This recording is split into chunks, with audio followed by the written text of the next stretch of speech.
to her. What did you say? Talk to me that way. How do you want me to talk to you? Look, listen. Fractures was adapted from the original A View from the Bridge, written by Arthur Miller. But I read the original script, A View from the Bridge.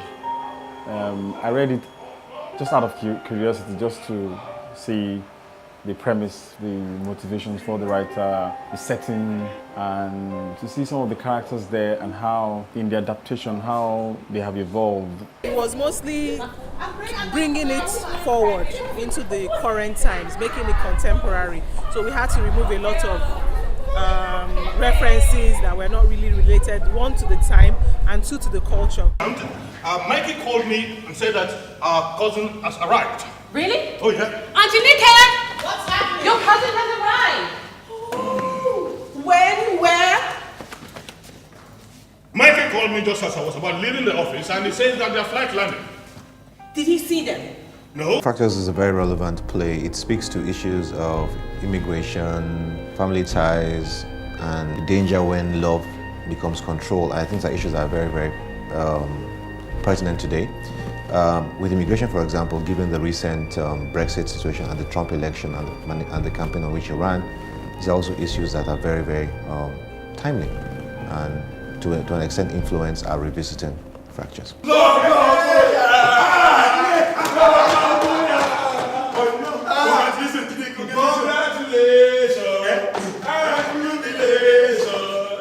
One of the characteristics of theatre is that you can revisit works. Plus, we had a lot of good feedback from the last time that we had it. And it's even more relevant now than it was before because the world has changed a lot in the last 2-3 years. Yeah. Come in. Yes. Yes.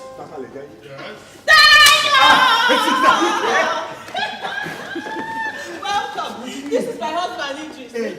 I think the timing is right for Nigeria because the whole world right now seems to be an anti-immigrant situation.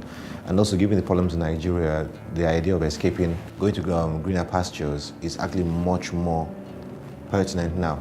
At the same time, if you juxtapose it against the problems with the anti-immigrant sentiment that's happening right now in Europe and in America, this play also serves to highlight the dangers and the risks involved in illegal immigration. I was quite interested in the theme, the theme of migration, and it's as old as time. Migration never ends. As long as there are people on this earth, they will always have the quest or the need to move from one place to the other. So it drew me to it. I like the dialogue. I thought I liked the development of the characters in the play and where it landed. Why are you so moody? Well, I guess I don't want to be blamed if anything goes wrong with them. Nothing can go wrong for as long as they know how to keep their head low. Look, Nikki, somebody helped me too when I got here. If I had not left my... Theatre has grown with the audience.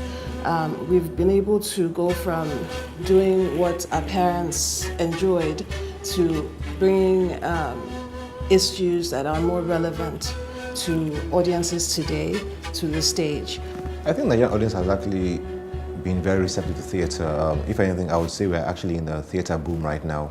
In the last 10 years, we've seen, we've had very successful plays, Olorunbi the musical, Sawo the musical, Waka the musical, which, as we all know, debuted on the West End, Love and Recession, which opened to big critical and commercial acclaim just a couple of months ago. In Nigeria, because of our different constraints, budget, we're not able to do what is done abroad.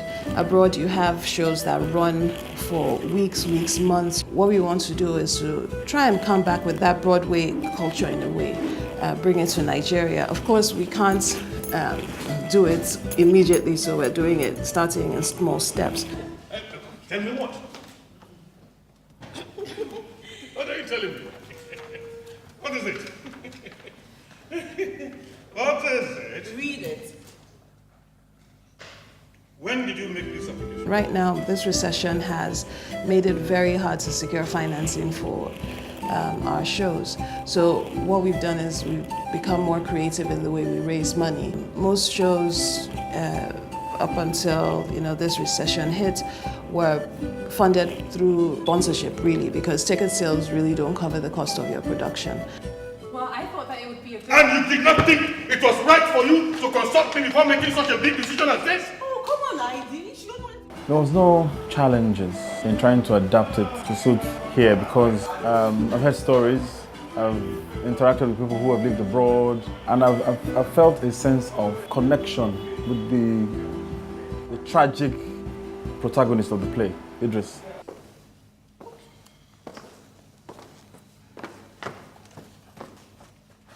I think you better talk to her. What did you say to upset Don't her? talk to me that way. How do you want me to talk to you? Look, this is my house and my word is law. Your word. Your word means nothing. He's a man who is used to being in control, and once control started slipping from him, then his life essentially was falling apart. So what we did was keep that nugget and then essentially remove everything else and reset it in a different time and setting. I heard that. There you go. Thank you. What's with the trousers? Oh, you like them? Oh, well, it's pretty color, but... Idris is a victim of the love that he has for his family. Because Idris' love as a father was also bordering on a suggestion of incest, a sense of overprotection for the child, refuses to allow him give her the freedom that a 22-year-old girl should have had. This is different. Why? Because it's too tight. ID, this is the rave now. I can't wear baggy jeans all the time. But does it have to be this tight? You'll only call the wrong attention to yourself if you keep dressing like this. Oh, ID, I'm gonna end up being some old maid if I don't start dressing like girls my age. No, girls your age are too. It's a kind of strangulating love. You can see Idris's helplessness and maybe somehow foolishness too. Happen so that this thing who calls himself a man can come down and take her away like she's got nobody. Oh, Mr. Johnson, working in a sausage factory is not the prettiest of jobs, but I did it. I moved slabs of meat every day. I swam in... Toju is, she's young, born and raised in England, and she's raised by her uncle and her auntie because she's an orphan, so she's lived with them since she was 5. She's lived a very sheltered life, so she only knows as much as she's been allowed to experience. She's naive.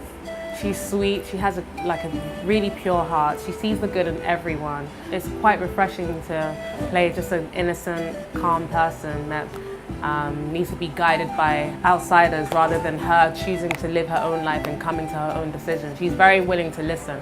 You know, like people around their age want to go out and explore and just rebel and stuff like that. She's kind of the complete opposite until a certain point. What I was trying to tell you, Toju? But sir, I always did it for the love of Uto. Anything for the love. I will do anything for love. I will do anything for love.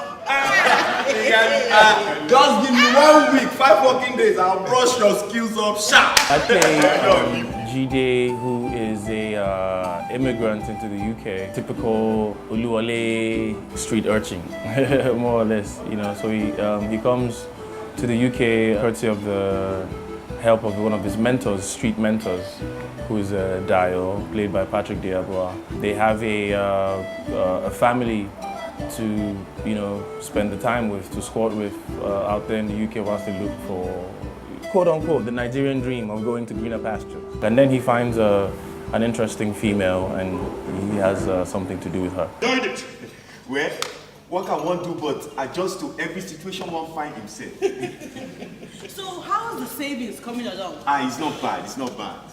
That's to tell you what dedication and common sense can do. Thank you, sir. You see, actually it would have been more than that. But I have to send... So the character I play is Dayo Shodendi, a Lagos bus driver, humble man, family man who is, with most fathers, dedication to their family. That is Dayo Shodendi.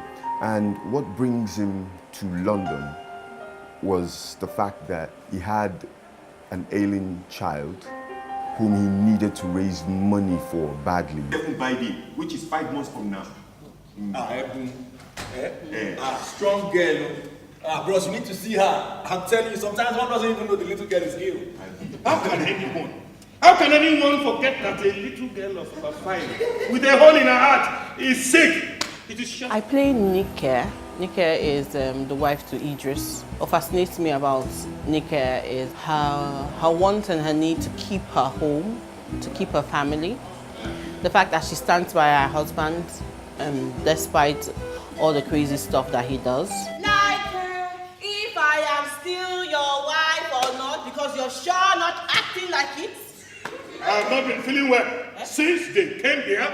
I've not been feeling well. Idris, it's been 6. Who's there? I'm playing Mikey, who is like a runs guy. He's a little bit comfortable on the other side of the law. You know, he's a wheeler dealer. He brings the illegal immigrants, as it were, into the UK. Trying to find his character is something that I haven't done before, like a Jamaican sort of, with a thick Jamaican accent. So working on that accent is tough. No. Not here. My big brother Zion. Where the broom, man, brother? They went to the tailors, they'll be back. The thing with film, like I love film and I definitely, I love it. But then the thing with theatre is that I guess you can do more. Do you get what I mean? Which allows you to kind of express even more. I can't explain it, but it's just a much more free version of yourself. I've done TV, I've done cinemas, but the thrust of my competence is in the area of stage, theatre, live theatre. So you see these young people coming, most of them coming from backgrounds of television and movie. When you come into that kind of experience working together, the gap is usually there. Experientially, the gratification, you get it right there.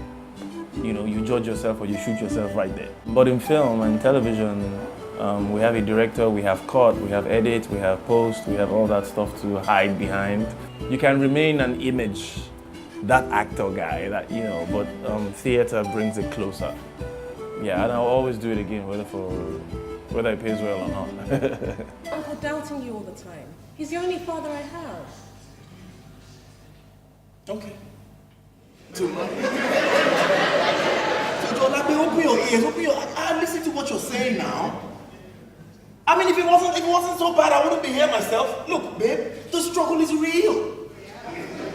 Every day is a different and new hustle. And when you are an actor, at a certain level, there are things that move you to take on certain jobs beyond financial remuneration. So I can see an Arthur Miller. And then the director, the way you learn new things sometimes is to come to people who are maybe a bit younger than you, who are also interacting. So I see myself here doing a refresher course, really. The experience has been quite good. I mean, you have people like Tunji Sotimirun, Rockwell Winla, and being on the same set with people like that, I mean, it's been great. It's been a very fun experience, getting to know all the actors.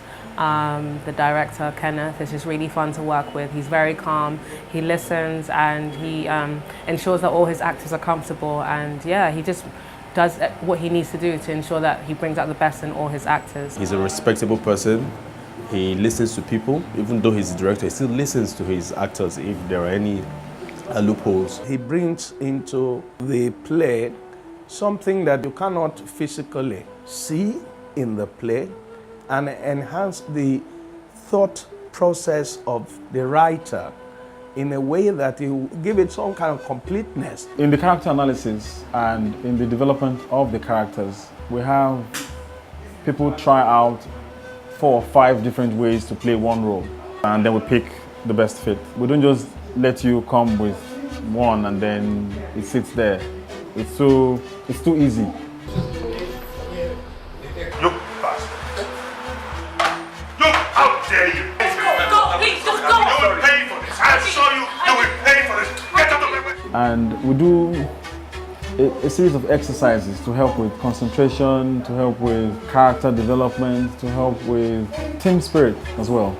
So one of them, the distraction game, where actors are saying their lines, but they are distracted by their fellow actors to get them to commit to the process, to get them to remember, to get them to make the words their own. So it's not about remembering your lines, it's about you being the person, and it's your words. If they're your words, you're just saying your words. So regardless of the distractions around you, you're just going to say your words.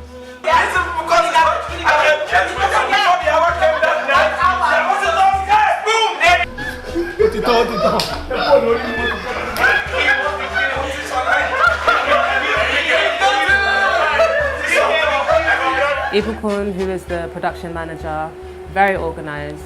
He's always on top of everything, and he always ensures that everyone, you know, is understanding what's going on, ensures that we have our lines, cues us on time. Even though there's a couple of times that he forgets, but then ultimately he's doing an amazing job. 1, you forget your lines, continue, and start. As a stage manager, I needed to be sure that they got their lines, they're up to speed.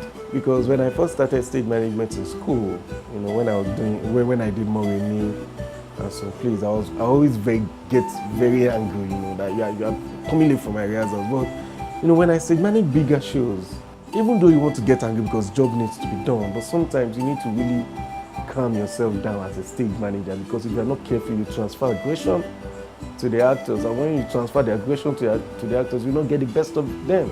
You know, so you're just trying to create the balance, you know, between the director and the cast. Working with director and PM combination, it's been great. It's been great in the sense that it's allowed us at Aboriginal to focus more on, our core strength, which is getting the script ready, getting the cast and crew, and also being hands-off and watching creatives do their job. I'm very happy with Brenda and Kenneth. I'll work with them happily.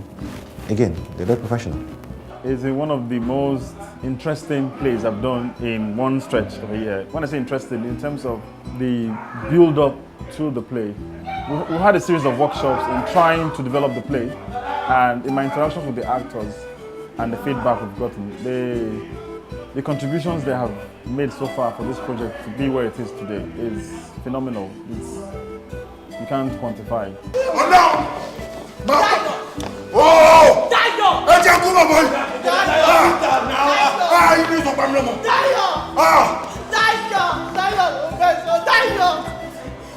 As a whole, theatre has had its challenges. Most people who come to our shows are, you know, they're staunch theatre lovers.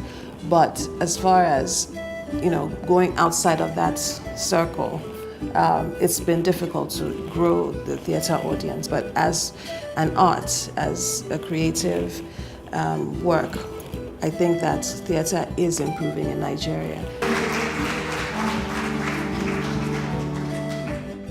Chief Executive Officer. I wouldn't say it's great yet, but I think we're on our way to having a very viable and vibrant and financially rewarding theatre culture in Nigeria. I would happily do Fractures again. I hope I won't have to spend 7 years to revisit it. On the flip side, I'm hoping that the economic situation improves so I don't have to do it again in that sense, because it makes sense now because of our current economic and global situation. So it's 50-50. I want to do it again because it's a great play.